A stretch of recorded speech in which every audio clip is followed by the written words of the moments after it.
नमस्कार, मैं सतीश कुमार मिश्रा एक बार फिर से आपका स्वागत करता हूं कॉम्पिटिटिव इंग्लिश ट्यूटोरियल से यूट्यूब चैनल पर। और आज नियमित समयांतराल के बाद, लेकिन थोड़ी सी गैप हुई है वीडियो बनाने में, थोड़ी सी मेरी बाहर की यात्रा बीच में आ गई थी, फिर भी एक दिन डिले है। ये वीडियो कल ही रिलीज होना चाहिए था, पर ये आज लेट हो गया थोड़ा एक दिन। आज मैं आप लोगों के बीच में उपस्थित हूँ लेसन 11। अभी हम प्रोनाउन पढ़ रहे हैं और प्रोनाउन में हम एक एक काइंड को पढ़ते हुए आगे बढ़ रहे हैं, इसे प्रकार को। तो पहला काइंड हमने पढ़ा था पर्सनल प्रोनाउन, और पर्सनल प्रोनाउन के बाद आज हम जानेंगे उसके दूसरे प्रकार रिफ्लेक्सिव एंड एम्फेसाइजिंग प्रोनाउन के बारे में। और जो मैं वीडियो अभी बना रहा हूँ इसका क्रम इतना सुव्यवस्थित है, जो आज इस रिफ्लेक्सिव को जब मैं पढ़ाऊंगा तो आपको समझ में आएगा कि क्यों मैंने पहले नाउन पढ़ाया, नाउन के बाद मैंने जेंडर पढ़ाया, फिर केस पढ़ाया, उसके बाद जेंडर, नंबर, केस, और तब मैं प्रोनाउन में आया। और प्रोनाउन में आया तो पहले पर्सन पढ़ाया उसके काइंड में। उन सारे चीज़ों का इस्तेमाल आज आपको इस वीडियो में समझ में आएगा रिफ्लेक्सिव और एम्फेसाइजिंग में, कि इनके सीक्वेंस में कितनी मतलब क्रमबद्धता इतनी ज़बरदस्त है कि हर चीज़ किसके बाद किसको आना चाहिए, ताकि उसके बाद का अगला स्टेप आपको समझ में आए और बेहतर तरीके से आप समझ सकें। मैं इसी को ध्यान में रख कर के ये वीडियो बना रहा हूँ। मैं जानता हूँ यूट्यूब चैनल पर बहुत सारे अंग्रेजी पढ़ाने वाले लोग हैं, अच्छा पढ़ा रहे हैं। ज़्यादातर लोग सनसनी बनाते हैं उसमें, इतने दिनों में अंग्रेजी सीखें। ऐसी कोई सनसनीबाजी यहाँ पर नहीं होगी। यहाँ जो कुछ भी है वो आपके कंपटीशन को ध्यान में रखते हुए, आर के मिशन सैनिक स्कूल या मिलिट्री स्कूल, नवोदय, या फिर सामान्य बिहार बोर्ड और सीबीएसई बोर्ड की भी अगर आप तैयारी कर रहे हैं तो वहाँ आपकी तैयारी कैसे मुकम्मल हो उसको ध्यान में रख कर के ये बनाया जाने वाला पाठ्यक्रम है और ये इसको अरेंज किया गया है। तो चलिए हम देरी न करते हुए शुरू करते हैं वीडियो को। और आज हम जानेंगे डिटेल से रिफ्लेक्सिव और एम्फेसाइजिंग है क्या। आप जैसे देख रहे हैं रिफ्लेक्सिव एंड एम्फेसाइजिंग प्रोनाउन, तो सबसे पहले हम जानेंगे कि इसका फॉर्मेशन कैसे होता है। तो रिफ्लेक्सिव और एम्फेसाइजिंग प्रोनाउन का फॉर्मेशन समझना ज़्यादा जरूरी है। और इसके लिए फॉर्मेशन का यहाँ तरीका मैंने बताया कि पर्सनल प्रोनाउन जो कि मैंने पहले पढ़ा दिया है, उसी पर्सनल प्रोनाउन में सेल्फ या सेल्फ्स, अब यहाँ सेल्फ भी है और सेल्फ्स भी है। यहीं पर आपको नंबर जो चैप्टर मैंने पढ़ाया था उसका इंपॉर्टेंस समझ में आएगा। मैंने बताया था नंबर सिंगुलर से प्लूरल में चेंज करते समय नाउन में एस का अंतिम लेटर यदि एफ या एफ ई हो, तो जब हम प्लूरल में चेंज करते हैं तो वह एफ भी में बदलता है और उसमें एस या ई एस जोड़ते हैं। इसीलिए जब सिंगुलर प्रोनाउन हो, personal pronoun, singular personal pronoun को हमको रिफ्लेक्सिव बनाना होता है तो सेल्फ जोड़ते हैं, और उसका जब प्लूरल बनाना होता है तो यह एफ भी में बदल जाता है और ई एस उसमें लगता है। तो एक तो आपने देखा कि सिंगुलर प्लूरल, जिस तरीके से नाउन के 2 नंबर होते हैं ठीक प्रोनाउन के भी वैसे ही होते हैं। दूसरा, आपने यहाँ पर नंबर का सिस्टम देखा चेंज करने का, वो नियम यहाँ पर काम आया।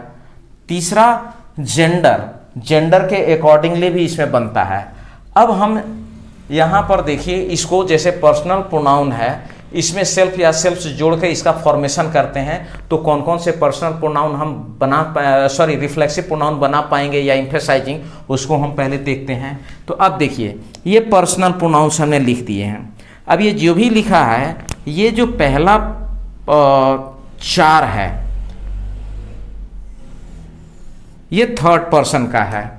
Third person singular number nominative case. अब देखिए यहाँ जेंडर से देखिए, थर्ड पर्सन में ही मैंने बताया था कि जेंडर का प्रयोग केवल प्रोनाउन के थर्ड पर्सन में ही आता है। फर्स्ट पर्सन, सेकेंड पर्सन और थर्ड पर्सन का प्लूरल नंबर।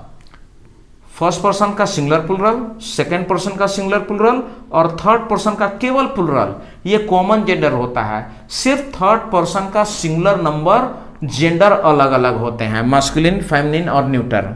मास्कुलिन जेंडर है ही, फेमिनिन जेंडर है शी, न्यूटर जेंडर है इट, और इन तीनों का प्लूरल दे होता है। सेकेंड पर्सन में यू होता है, फर्स्ट पर्सन में नॉमिनेटिव केस की बात करें आई और सिंगुलर नंबर, और प्लूरल नंबर में वी होता है। और इन्हीं में बनता है ये सेल्फ और सेल्फ जोड़ के हम पर्सनल प्रोनाउन बनाते हैं। तो हम पहले पर्सनल प्रोनाउन बनाने का तरीका सीखेंगे। ही है, इससे बनता है हिमसेल्फ। अब चूंकि ही सिंगुलर है तो ही का यहां ऑब्जेक्टिव केस में हिम हुआ और उसमें सेल्फ जुट गया। ये आपने नियम देखा, यहां पर ये चीज अप्लाई हो रहा है। यहां सी का जब बनेगा तो सी का होता है हर सेल्फ। चूंकि सी भी सिंगुलर है तो यहां एफ है हर सेल्फ। इट भी सिंगुलर है, इसलिए इसका बनेगा इट सेल्फ। आपने देखा कि ये अब दे, तो ही सी इट ये तीनों नॉमिनेटिव केस में प्रयोग किए जाते हैं, और मैंने नॉमिनेटिव केस बहुत अच्छे से समझाया है। यदि आपको कोई कंफ्यूजन हो तो इसके लिए मैंने केस का वीडियो ऑलरेडी बना करके पहले से रखा, आप उसको डिटेल में देख सकते हैं। अब देखिए ही सी इट ये नॉमिनेटिव केस में आते हैं, और इन तीनों का प्लूरल है दे। तो ये तो मास्कुलिन, फेमिनिन और न्यूटर जेंडर होगा, लेकिन ये दे जो होता है ना, ये कॉमन जेंडर है, सभी के लिए प्रयोग किया जाता है। दे का कैसे, अब दे प्लूरल है तो ये एफ भी में बदल जाएगा। देखिए नियम, देमसेल्व्स, ये एफ भी में बदल गया और इसमें ईएस लग गया। यहां नाउन को प्लूरल में चेंज करने का जो नियम है सेल्फ में, वही नियम यहां लागू हुआ। यू सिंगुलर होगा तो सेल्फ रहेगा। अगर यू का प्रयोग प्लूरल के सेंस में आपने किया, चूंकि सिंगुलर प्लूरल दोनों में इसका रूप सेम होता है, तो अगर आप सिंगुलर के रूप में इस्तेमाल करेंगे तो सेल्फ जोड़ेंगे, अगर प्लूरल के रूप में इस्तेमाल करेंगे तो सेल्फ्स जोड़ेंगे। मैं यहां आपके लिए समझने के लिए केवल सिंगुलर ही लिख रहा हूं, ये सिंगुलर के लिए है। अगर ये प्लूरल में होगा तो यहां एफ भी में बदल जाएगा और ये से लग जाएगा। आई का बनता है माई सेल्फ, चूंकि आई सिंगुलर है तो ये भी सिंगुलर रह गया। वी का आवर सेल्फ्स, आवर SEL, और ये एफ भी में बदल करके ES लग गया। तो ये जो अभी आपने यहां पर देखा सीरियल, ये आपको पर्सनल या रिफ्लेक्सिव प्रोनाउन के एग्जाम्पल्स हैं। इतने ही होते हैं। कुछ इंडिफिनिट प्रोनाउन है, उनका भी बनता है, उनमें उस तरीके, जैसे वन होता है तो वन सेल्फ बन जाएगा, इस तरीके से बनता है सिंगुलर में। तो ये आपने फॉर्मेशन समझ लिया कि पर्सनल प्रोनाउन बनता कैसे है, ये आपने यहां पर समझ लिया। अब आप देखिए, तो मैंने उसका फॉर्मेशन आपको समझा दिया। ओहो सॉरी, मैं आपको यहां एक चीज कहना है।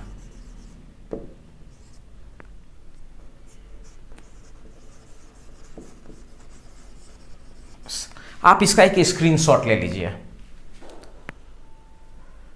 चलिए, आप लोगों ने इसका स्क्रीनशॉट ले लिया है। अब मैं इसको इरेज आउट करता हूं ताकि आपको समझने में कभी भी परेशानी नहीं होगी बाद में। मैं भूल गया था स्क्रीनशॉट लेने के लिए कहना। अब हम इसका प्रयोग देखेंगे कि इसका प्रयोग होता क्या है, और साथ ही साथ ये जानेंगे रिफ्लेक्सिव और एम्फेसाइजिंग में अंतर क्या है। दोनों तो एक ही रूप में होता है, फिर हम कैसे पहचानेंगे कि ये रिफ्लेक्सिव है या एम्फेसाइजिंग। अब यूज यहां हम समझेंगे। तो सबसे पहले हम रिफ्लेक्सिव को जान लेते हैं। रिफ्लेक्सिव जो है ये बना हुआ है रिफ्लेक्शन से, और रिफ्लेक्शन का मतलब होता है परावर्तन। जैसे अगर आप एक स्पंज के बॉल को नीचे फर्श पर मारेंगे तो वो गेंद नीचे जाएगा, फर्श से टकरा के वापस आप ही के हाथ में आएगा, इसी को कहते हैं रिफ्लेक्शन। ठीक उसी तरीके से जैसे सनलाइट अगर आ रही हो और आप मिरर सामने रखते हैं, तो सनलाइट हो या कोई भी लाइट हो, तो मिरर से वो लाइट टकरा करके वापस उसी दिशा में फिर मुड़ जाती है, तो उसको कहते हैं रिफ्लेक्शन। इसी से ये रिफ्लेक्सिव भी बना है। अब रिफ्लेक्सिव क्यों बना, इसका अर्थ क्या होता है, अब आपको थोड़ा सा मैं समझाऊंगा। यहां पर सब्जेक्ट और ऑब्जेक्ट पर मैं ले चलूंगा। जब प्रोनाउन, पर्सनल प्रोनाउन में सेल्फ या सेल्फ से जोड़ करके ये इसका फॉर्मेशन होता है रिफ्लेक्सिव का, इसलिए इसको सेल्फ प्रोनाउन भी कुछ लोग कहते हैं, कहा जा सकता है, इसमें कोई गलत नहीं है। सेल्फ प्रोनाउन इसका रिफ्लेक्सिव का अर्थ होता है अपने आप को, और इम्फेसाइजिंग का अर्थ होता है स्वयं या आप ही। अब मैं यहां एक एग्जाम्पल दे रहा हूं, आप देखिए, ही हर्ट हिमसेल्फ, यहां पर ये सब्जेक्ट है, ये वर्ब है, पास्ट टेंस में है। अगर प्रेजेंट में होता तो ही के साथ हर्ट्स हम लिख सकते थे, इस लगता, वो नहीं है, इसका मतलब है कि ये पास्ट है। और ये देखिए, ही हर्ट हिमसेल्फ, यहां हिमसेल्फ जो है ये ऑब्जेक्ट का फंक्शन कर रहा है। मैं थोड़ा सब्जेक्ट, वर्ब और ऑब्जेक्ट को एक और एग्जांपल से यहां आपको इलस्ट्रेट करने का प्रयास करता हूं। राम इट्स अ मैंगो, मैंने एक वाक्य लिखा, राम इट्स अ मैंगो। यहां एक एक्शन हो रहा है खाने का, ये खाने का काम करने वाला कौन है, कौन खा रहा है, राम। तो जो काम करने वाला होता है उसको कहते हैं सब्जेक्ट। और मैंने पढ़ाया भी था, ए नाउन और pronoun, sorry, that which is that about which something is said is called the subject, जिसके विषय में कुछ कहा जाए। यहां राम के विषय में कहा जा रहा है कि राम क्या करता है, खाता है। किसको खाता है, क्या खाता है, हम सवाल करते हैं राम क्या खाता है, आम। तो भाई खाने से तो आम समाप्त हो जाएगा ना, खत्म हो जाएगा ना। तो इसके एक्शन का प्रभाव किसके ऊपर पड़ रहा है, मैंगो पर। ये हो गया ऑब्जेक्ट। अब आप सब्जेक्ट ऑब्जेक्ट समझ गए। आप सेम चीज यहां देखिए, ही हर्ट हिमसेल्फ, उसने अपने आप को चोट पहुंचाया। अब यहां हिमसेल्फ और ही, ये दोनों एक ही आदमी है। काम करने वाला काम कौन सा हो रहा है, चोट पहुंचाने का, और ये पहुंचाने का काम कौन कर रहा है, ही। और किसको पहुंचा रहा है, अपने आप को।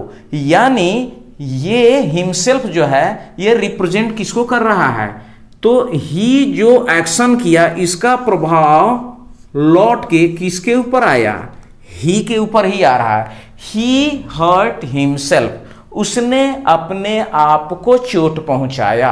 यानी यहां काम करने वाला भी ही है और उस काम का परिणाम भुगतने वाला भी ही है। ये हिमसेल्फ ही को ही रिप्रेजेंट कर रहा है। यानी सब्जेक्ट और ऑब्जेक्ट दोनों सेम पर्सन है। आगे देखिए, they are ruining themselves. Ruin का मतलब होता है बर्बाद करना, नष्ट करना, खत्म करना।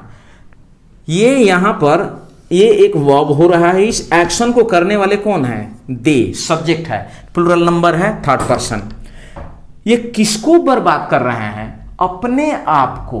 तो यहां ये देमसेल्व्स जो है ये भी ऑब्जेक्ट का काम कर रहा है। और ये ऑब्जेक्ट यानी दे जो एक्शन कर रहा है बर्बाद करने का, ये रिफ्लेक्ट होकर के किसके ऊपर आ रहा है, दे पर आ रहा है। यानी सब्जेक्ट और object here both are referring to the same person. Subject और ऑब्जेक्ट दोनों एक ही है। ऑब्जेक्ट सब्जेक्ट दोनों सेम पर्सन है। ही हर्ट हिमसेल्फ, उसने अपने आप को चोट पहुंचाया। वे लोग अपने आप को बर्बाद कर रहे हैं। तो यही है रिफ्लेक्सिव। रिफ्लेक्सिव का एक पहचान और भी है। रिफ्लेक्सिव प्रोनाउन ओरिजिनल नाउन या प्रोनाउन से हमेशा वर्ब के, दोनों के बीच में हमेशा वर्ब आएगा। ये बात आप ध्यान में रखेंगे कि अब जैसे आप आगे एग्जांपल चलते हैं एम्फेसाइजिंग पर, और फिर हम यहां पर आपको बताएंगे कि कैसे ये एक साथ और अलग अलग एम्फेसाइजिंग और रिफ्लेक्सिव हो जाते हैं। मैंने यहां सेंटेंस लिखा और एम्फेसाइजिंग के रूप में जब उसका प्रयोग करते हैं तो एक्चुअली में यहां क्या होता है कि ये एम्फेसाइजिंग जब नाउन या प्रोनाउन यानी सब्जेक्ट या ऑब्जेक्ट को जब थोड़ा सा जोरदार बनाना होता है, उसको थोड़ा और प्रभावपूर्ण तरीके से हमको प्रकट करना होता है, तो हम एम्फेसाइजिंग के रूप में प्रयोग करते हैं। अब जैसे कह रहा है, और एम्फेसाइजिंग के अर्थ में जब इसका प्रयोग करेंगे तो इसका अर्थ होता है स्वयं या आप ही। जैसे ही हिमसेल्फ सेड सो, इसका मतलब हुआ उसने स्वयं ही ऐसा कहा, उसने स्वयं ही ऐसा कहा, या उसने आप ही ऐसा कहा। They themselves have suggested this, मतलब हुआ उन लोगों ने स्वयं ही ऐसा सुझाव दिया है। अब आप देखेंगे कि ही के साथ हिमसेल्फ यहां भी और ही के साथ हिमसेल्फ यहां भी है। तो आपका प्रश्न होगा कि हम कैसे समझें कि ये रिफ्लेक्सिव है और ये एम्फेसाइजिंग है। तो रिफ्लेक्सिव और एम्फेसाइजिंग पहचानने का एक ही फॉर्मूला है, और वो है कि रिफ्लेक्सिव हमेशा वर्ब के ऑब्जेक्ट के रूप में प्रयोग किया जाता है। दूसरा, रिफ्लेक्सिव जो होगा ओरिजिनल नाउन या प्रोनाउन से हमेशा वर्ब के द्वारा सेपरेट किया जाता है, यानी रिफ्लेक्सिव और ओरिजिनल नाउन प्रोनाउन के बीच में हमेशा क्या आएगा, वर्ब आएगा, यानी वह अपने ओरिजिनल प्रोनाउन या नाउन जिसके बदले में वह रिफ्लेक्सिव आया है उससे हमेशा वर्ब के द्वारा अलग किया जाता है, यानी उन दोनों के बीच में वर्ब रहेगा।